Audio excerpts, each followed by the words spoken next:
ओम शांति। ज्ञान के सागर परम शिक्षक ने स्वयं आकर जो हमें संपूर्ण ज्ञान दिया, उसमें एक ज्ञान सृष्टि के आदि मध्य अंत का भी है, beginning middle and the end का भी है। बिगिनिंग क्या थी? सृष्टि चक्र की, बीच में क्या क्या हुआ, अंत क्या होगा, कैसे होगा।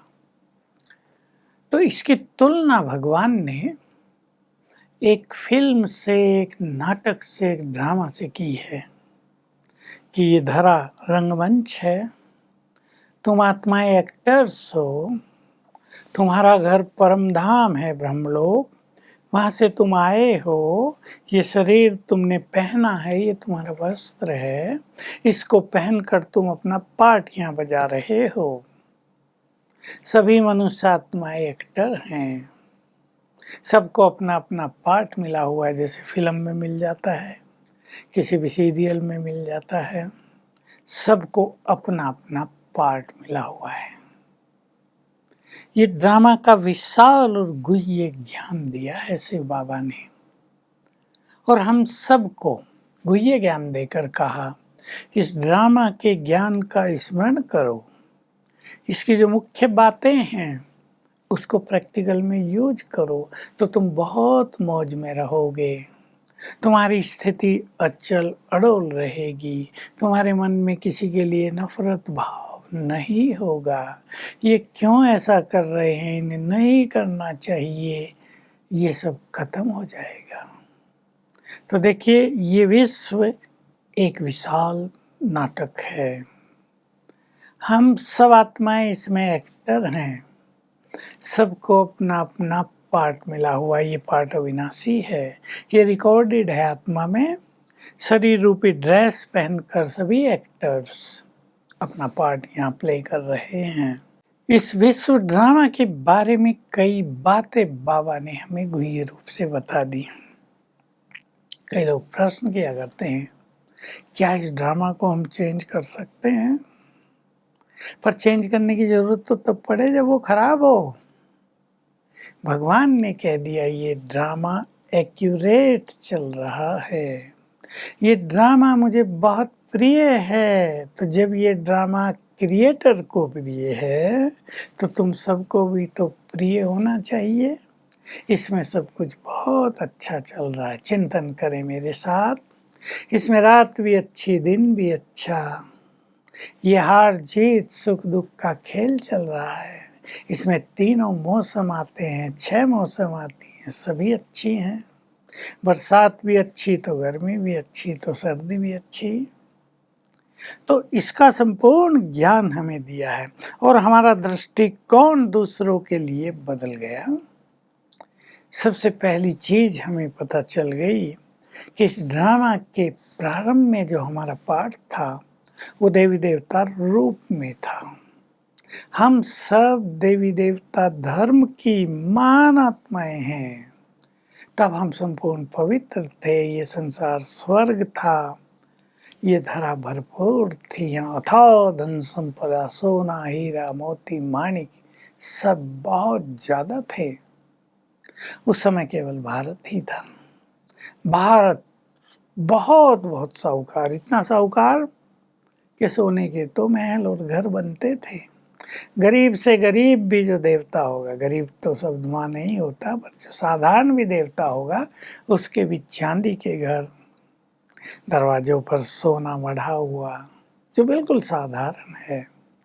और जिन्होंने संगम युग पर बहुत श्रेष्ठ भाग्य बनाया है, उनके पास तो सोना ही सोना होगा, घर भी सोने की, ईंटें भी सोने की, छतें भी सोने की, दरवाजे भी सोने के, और बहुत सुंदर आर्किटेक्ट, बहुत सुंदर डिजाइन, बहुत सुंदर ब्यूटी।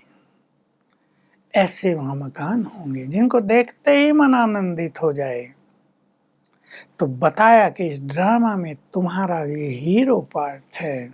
तुम में से ही कुछ आत्माएं लक्ष्मी और नारायण थी, तुमने ही विश्व पर राज किया था। तब तुम्हारे अंदर बहुत सारी इनर पावर्स और इनर टैलेंट्स थे। तुम हीरो एक्टर हो इस सृष्टि के, तो हम इस सृष्टि में पार्ट बजा रहे हैं। पहला दृष्टिकोण, पहला एटीट्यूड हमें संसार के लिए ये कर देना है कि ये विशाल नाटक चल रहा है, इसमें सभी आत्माएं अपना अपना पार्ट बजा रही हैं। कई कहते हैं बनी बनाई है, प्रीडेस्टाइंड है, फिर पुरुषार्थ क्यों करें? पार्ट है वो तो हमारा, पुरुषार्थ करना भी तो पार्ट है ना। वो भी फिक्स है, वो भी प्रीडेस्टाइंड है, वो हमें करना ही होगा। इसलिए ये कभी नहीं सोचना है कि पुरुषार्थ क्यों करें। ये संसार का खेल पुरुषार्थ और प्रारब्ध, कर्म और फल, कर्म और भाग्य, इससे ही तो चल रहा है। यही सर्किल है, यही साइक्लिक ऑर्डर में खेल चल रहा है। तो आप इस दृष्टि से सबको देखें, जरा अभी देखें कि सभी आत्माएं अपना अपना पार्ट प्ले कर रही हैं। किसी का यहाँ कोई दोष नहीं है, पक्का करें अपने मन में। अभी मान लो रामायण में जिस व्यक्ति ने रावण का पार्ट बजाया, वो पंडित अरविंद, वो जब हमारे यहाँ आया तो लोग उसकी मजाक करते थे, बहुत क्रोध करते। अब तो कहा रे भाई मुझे तो क्रोध आता ही नहीं, मैं तो शांत हूँ। लेकिन वो रावण के रूप में तो मुझे पार्ट प्ले करना था, तो उसकी एक्टिंग करनी थी, वो क्रोध मुझे दिखाना था। तो देखिए दो रूप हो गए ना, दो फेसेस हो गए। एक उसका रियल फेस, वो पंडित अरविंद, बहुत शांत, बहुत अच्छा व्यक्ति।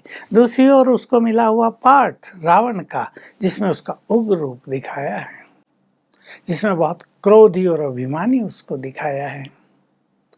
तो अगर कोई पंडित अरविंद को देखकर ये सोच ले ये व्यक्ति बड़ा घमंडी है, बड़ा अहंकारी, क्रोधी है, तो ये गलत होगा ना। इसी तरह चिंतन करें सभी कि सभी आत्माएं यहाँ अपना अपना पार्ट बजा रही हैं। डायरेक्टर ने सबको पार्ट दे दिया है, सबका पार्ट इस ड्रामा में फिक्स है, यहाँ किसी का कोई दोष नहीं। ये विश्व का ड्रामा पूरी तरह से एक्यूरेटली चल रहा है। करें चिंतन इस पर, तो इसके लिए दृष्टिकोण बदल जाएगा। इसको देखकर जो मन में भिन्न भिन्न क्वेश्चंस उठते हैं, भगवान ने ऐसा क्यों रचा, ये मनुष्य ऐसा क्यों कर रहे हैं, इन्हें ऐसा नहीं करना चाहिए। हम जानते हैं पाप बहुत बढ़ गया है, क्रिमिनलिटी बढ़ गई है, अत्याचार, वायलेंस सब बहुत बढ़ा हुआ है। और एक अच्छे व्यक्ति के मन में ये प्रश्न उठता ही है, ये क्यों? कि समझदार मनुष्य को आखिर हो क्या गया जो बात बात में झगड़ने लगा है, आंदोलन होने लगे, पत्थरबाजी होने लगी है। ये क्या हो गया इस इंसान को? क्या धर्म यही सिखाते हैं? मनुष्य का चिंतन तो चलता है, पर जो ज्ञानी, जो ब्रह्मावत्स इस ड्रामा के ज्ञान को पूरी तरह जान गए हैं, उनका चित्त शांत रहता है कि ये खेल बिल्कुल एक्यूरेटली चल रहा है, इसमें जो हो रहा है वही सत्य है, और कर्म के अनुसार, समय के अनुसार वही तो होना चाहिए। देखिए कितनी गहरी बात है। जो हो रहा है वो एक्यूरेट है, अर्थात वही सत्य है और वही होना चाहिए। तो एक बहुत सुंदर चीज हम सबको मिलती है इस विश्व के ज्ञान में, चित्त शांत होता है। क्या? क्योंकि उलझन से हम मुक्त हो जाते हैं और अपने श्रेष्ठ कर्म में लग जाते हैं, अपने भविष्य को सुंदर बनाने में लग जाते हैं।